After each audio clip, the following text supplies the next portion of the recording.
Georgia Tech stunned number 17, Miami, 23-20.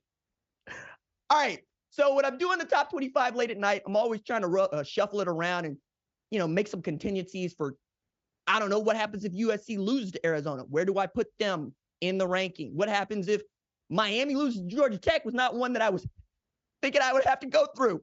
And that game felt like, okay, Miami's going to find a way here, because you're watching the game. You could see they're moving the football. Don Payne had 106 rush yards on 24 carries. Tyler Van Dyke threw for 288. And yet and still, Georgia Tech was in the game until they weren't. So with the ball, Miami, all they have to do, time running out, is take a knee. That's what they got to do. Take a knee, seal this victory. But Mario Cristobal chose to hand the ball to Don Payne Jr. Don Payne Jr. fumbled the football. And then Georgia Tech picked that up and went 44 yards in 25 seconds and stole a victory. Or as my daddy would say, Miami snatched defeat from the jaws of victory.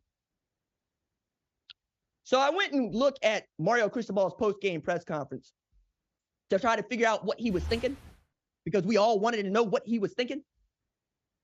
And what he was thinking was, hey, in hindsight, I should have told Tyler Van Dyke to take a knee.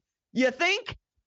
And then he said, but we got to hold on to the football. And I'm going, hey, dog, look, first of all, that was Don Payne's only fumble. Number two, Don Payne played a hell of a football game. Number three, players win, coaches lose, and this was clearly a mistake on Mario Cristobal's part.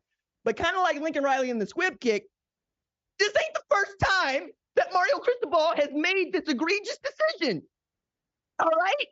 So I'm looking at this. 2018, Oregon and Stanford. Here's the setup.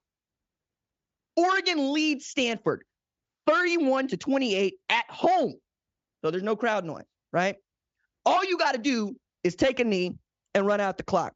But instead of taking the knee, Mario Cristobal decided to hand the ball to C.J. Verdell on a 2nd and 2. C.J. Verdell put the ball on the ground.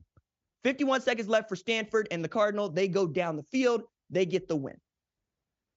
So we're not even learning from our past mistakes, which, by the way, is what football coaches hate. Every football coach in America says, hey, make the mistake one time, but learn from it. Now we got Mario Cristobal making the same mistake 5 years apart and ruining an undefeated season for Miami. Not because the players didn't play well, not because Georgia Tech outplayed them, but because he made a coaching error. That's tough, you Hurricanes fan. That's tough. Thank you for watching the #1 college football show. Please remember to subscribe to the channel and like this video so that you don't miss any of the best college football coverage in America.